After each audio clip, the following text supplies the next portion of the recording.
আমরা সিটিএ আমাদের ধ্যান ধারণা এ নিয়ে আমি লাইভে থাকবো 5টা থেকে। কেন এই ভাবনা আমাদের, সেই সম্বন্ধে আমি একটু বলি। আমাদের 5 লাখ মতো ছেলে মেয়ে নেশার টানে সোশ্যাল মিডিয়ার সঙ্গে যুক্ত থাকার পর পেশাগতভাবে এটিকে গ্রহণ করতে কিছুটা বাধ্য হয়েছে বা কিছুটা হয়েছে। এই 5 লাখ ছেলে তারা কর্পোরেট ধ্যান ধারণায় নিজেদেরকে নিয়োজিত করে তাদের যে সোশ্যাল প্ল্যাটফর্মগুলো ইউজ করছেন। কর্পোরেট ধ্যান ধারণা কি? কর্পোরেট ধ্যান ধারণাটা হচ্ছে, যেহেতু মানুষ নেগেটিভ দেখতে, বলতে এবং শুনতে ভালোবাসে, তাই নেগেটিভটাই খবর, পজিটিভটা কোনো খবর নয়।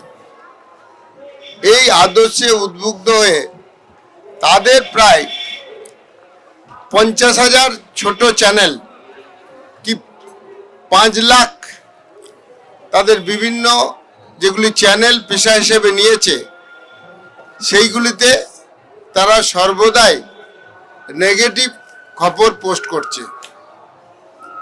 এর ফলে ক্ষতিগ্রস্ত হচ্ছে কারা? সবচেয়ে ক্ষতিগ্রস্ত হচ্ছে বাচ্চারা, শিশুরা ক্ষতিগ্রস্ত হচ্ছে এই কারণে, একটি বাচ্চা যে চ্যানেলের মধ্যেই তাকে রাখা হোক কেন নেট দুনিয়ায়, সে সবসময়ই দেখছে পৃথিবীটা কত খারাপ।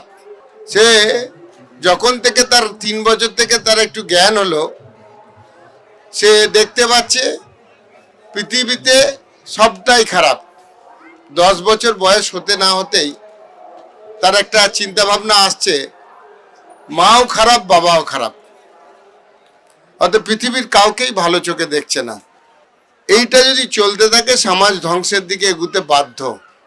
আর আমাদের এই 5 লাখ ছেলে মেয়ে প্রায় জব না পাওয়ার জন্য তারা সোশ্যাল মিডিয়াকে নির্ভর করে পেশা হিসেবে বেছে নিয়ে একই ট্রেডিশনে তারা চলতে থাকছে, অর্থাৎ দূরবীন দিয়ে খুঁজে বেড়াচ্ছে নেগেটিভটা কোথায় আছে, আর শিল্প ধ্বংস হোক এই ধরনের অ্যাক্টিভিটিজ। একে তো নতুন করে শিল্প হচ্ছে না, যেটুকু আছে সেইটুকু ধ্বংসের জন্য এরা প্রাণপণ চেষ্টা করছে। কেন এরকম কথা বললাম? নেগেটিভটা খুলে সেইটা সমাজের মধ্যে দেওয়া, এটা হচ্ছে কাজ। যে ছেলেটি জব না পাওয়ার জন্য সে পেশা হিসেবে এটিকে বেছে নিল, শুধু তার ভবিষ্যৎটা নষ্ট হয়েছে তাই নয়, তার নেক্সট প্রজন্ম যাতে এখানে জব না পায় তারও একটা অংশীদার হতে চাইছে সে, বা হয়ে যাচ্ছে নিজের অজান্তে সে নিজে। এর ফলে কি হচ্ছে? শিল্প আসছে না এবং এটাকে ধ্বংসের দিকে চলে যাচ্ছে।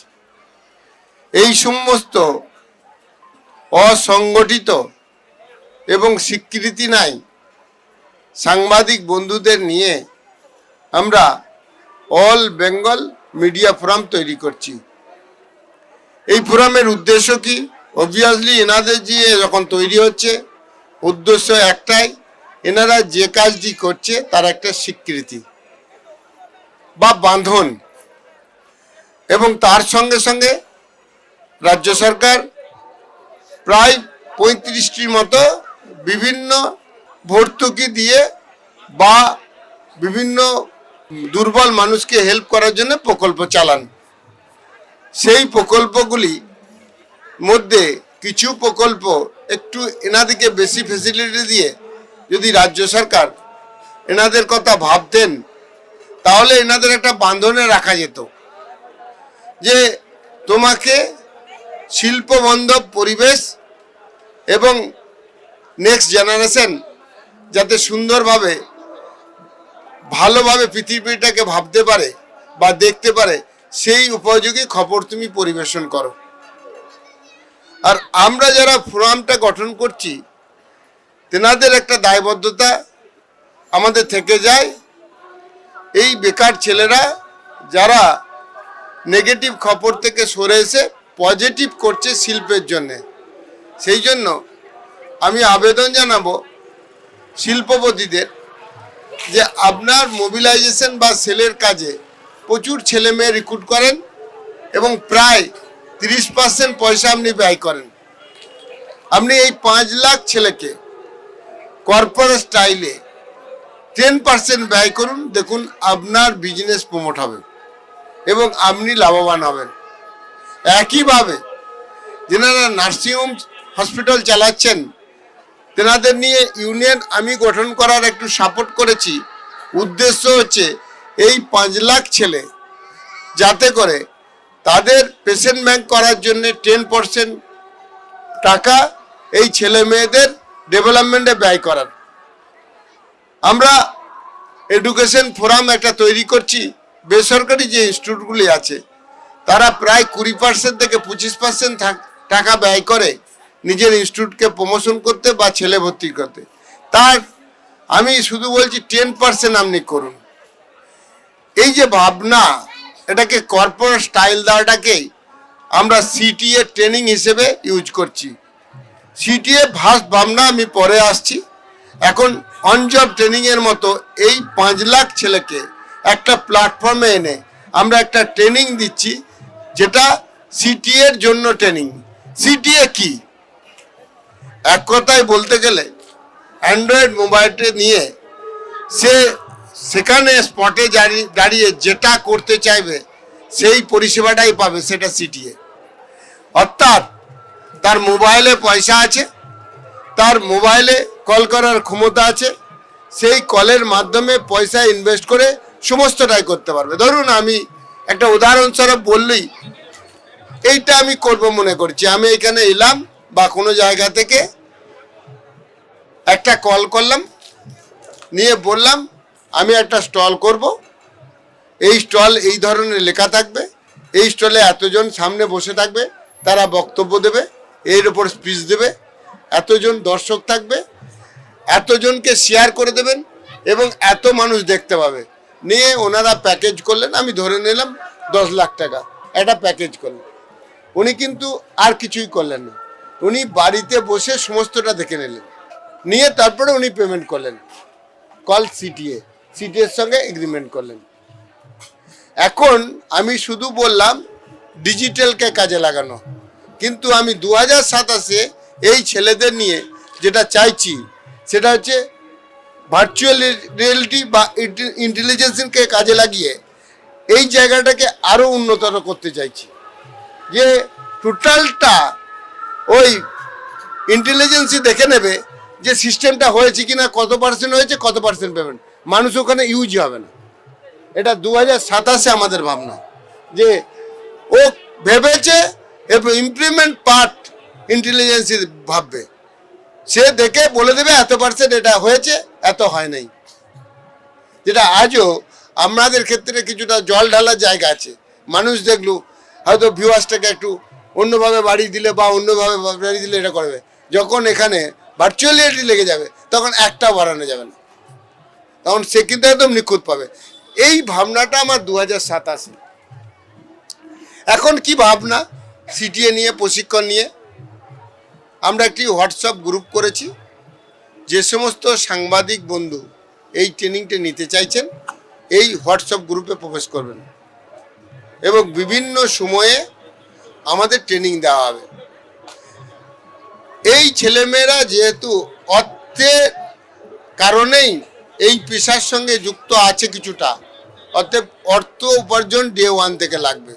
তারা কি ট্রেনিং নেবে? আমাদের সিটিএর আন্ডারে যারা আছে তাদের ভর্তির ব্যাপারটা, যেটা সিটিএ এগ্রিমেন্ট করেছে, তাদের প্রমোশন করবে।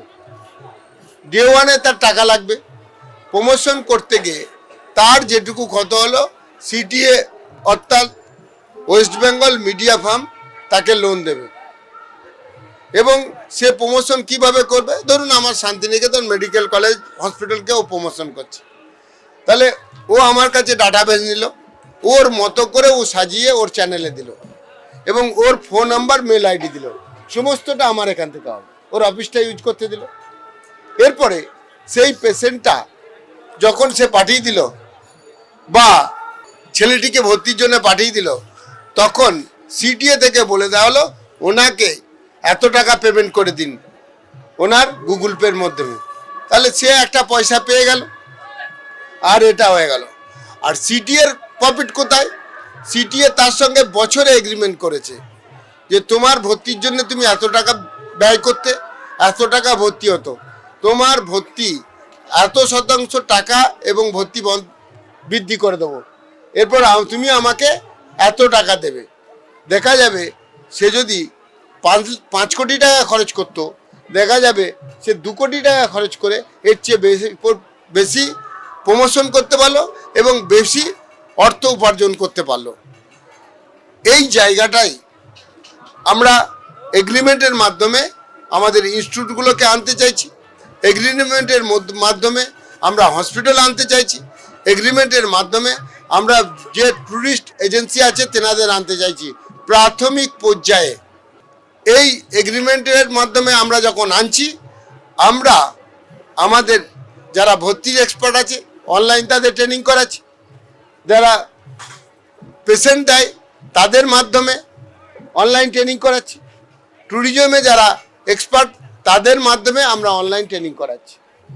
এতে সুবিধা হবে কি, তাদের তো একটা মোটামুটি ডিজিটাল জ্ঞান ছিল, দ্বিতীয় নম্বর তাদের ইনফ্রাস্ট্রাকচারটা আছে, অর্থাৎ মোবাইল আছে, একটা অফিস আছে, একটা ফেসবুক পেজ আছে বা ইউটিউব পেজ আছে। তাহলে কি হবে, এই পরিকাঠামোকে যুক্ত করে তাদের একটু স্কিলটাকে মাল্টি স্কিল করে সমস্ত এজেন্সির কাজটা সে করতে পারলো। দেখা যাবে সে নেগেটিভ করে যে পয়সা রোজগার করতো, পজিটিভে তার চেয়ে অনেক বেশি পয়সা রোজগার করছে। এরপরে আসি বিভিন্ন কোম্পানি। আমাদের কোম্পানির সঙ্গে সিটিএর একটা এগ্রিমেন্ট হলো যে এই মালটা আমরা বিছে দেবো। আমরা কি করলাম, 2000 আমাদের যে চ্যানেল যাদের সঙ্গে আমাদের যুক্ত হয়েছি তারা প্রমোশন করতে লাগলো মালটি এবং নিজের ফোন নাম্বার দিয়ে। যখনই একটা মাল কোনো একটা স্টকিস্ট বা ডিস্ট্রিবিউটার কাছে বিক্রি হলো, ওর পয়সাটা ওকে গুগল পের মাধ্যমে পাইয়ে দিলাম। আর আমাদের সঙ্গে সারা বছরের টার্নওভারের একটা বিষয় ছিল, যে পয়সাটা দিতে হলো বাকি ব্যালেন্স পয়সাটা আমাদের অ্যাসোসিয়েশনকে দিল বা সিটিএকে দিল। এইভাবে আমরা এই প্রমোশনের দিকে এগুতে চাইছি। সকলকে আবেদন করব বিস্তারিতভাবে জানার জন্য। রাত 8টার সময় আমরা প্রতিদিন গুগল মিট করি, আপনারা অংশগ্রহণ করুন। আমরা সিটিএ ট্রেনিংয়ের জন্য আজই একটি হোয়াটসঅ্যাপ গ্রুপ খুলেছি, সেখানে অংশগ্রহণ করুন। আর সমস্ত সাংবাদিক বন্ধুকে বলবো আপনারা আমাদের এই ফোরামের সঙ্গে যুক্ত হন। আমি নিশ্চিত যে 5 লাখ ছেলে ওয়েস্ট বেঙ্গলের শিল্প ধ্বংসের কাজে লেগেছিল নিজের অজান্তে, যে 5 লাখ ছেলে নিজেদের ভাই বা সন্তানদের নেগেটিভিটির দিকে ঠেলে দিচ্ছিল, সেই 5 লাখ ছেলেকে নিয়ে আমরা তাদের চ্যানেলে যে পজিটিভ ধ্যান ধারণা বা পজিটিভ যে খবরগুলি হচ্ছে সেগুলিকে আমরা আমাদের অ্যাপসের মধ্য দিয়ে এনে সেগুলিকে মানুষের মধ্যে ছড়িয়ে দিচ্ছি। জানুয়ারি মাসে 1 তারিখ থেকে আমরা বিভিন্ন কেবল নেটওয়ার্কের মধ্য দিয়ে ওই পজিটিভ খবরগুলো আমরা টিভির পর্দায় দেখাবো। এতে অনেকজনাই আমাকে জিজ্ঞেস করেছে এটা দেখিয়ে কি হবে, এর তো প্রোগ্রাম শিডিউল নাই। আমি বললাম 3 বছর থেকে 10 বছর ছেলের কোনো প্রোগ্রাম শিডিউল লাগে না। পজিটিভ ভাইব তৈরি হচ্ছে কিনা, ছেলেটি পজিটিভিটি আসছে কিনা, এর জন্য চ্যানেলটা চলবে। ধাপে ধাপে এটি ডেভেলপমেন্ট হবে। আমি কিছুটা আলোকপাত করার চেষ্টা করলাম। টেকনিক্যাল যে সমস্ত মানুষজন আছে, টিচার আছে, সাংবাদিক বন্ধুদের একটু ভাবার আবেদন জানালাম। পরে আমি লাইভে আসবো, এই ব্যাপারে বিস্তারিতভাবে আবার আলোচনার জন্যে আমি মন্তব্য করার আবেদন জানালাম। যেটি আমি বললাম, হয় ভিডিওর মাধ্যমে অথবা আপনি মন্তব্যের জায়গায় লাইভে মন্তব্য করুন। রাত্রে 8টার সময় আপনি গুগল মিটে থাকুন। সকলের প্রচেষ্টায়, সকলের দ্বারা উই শ্যাল ওভারকাম। নমস্কার।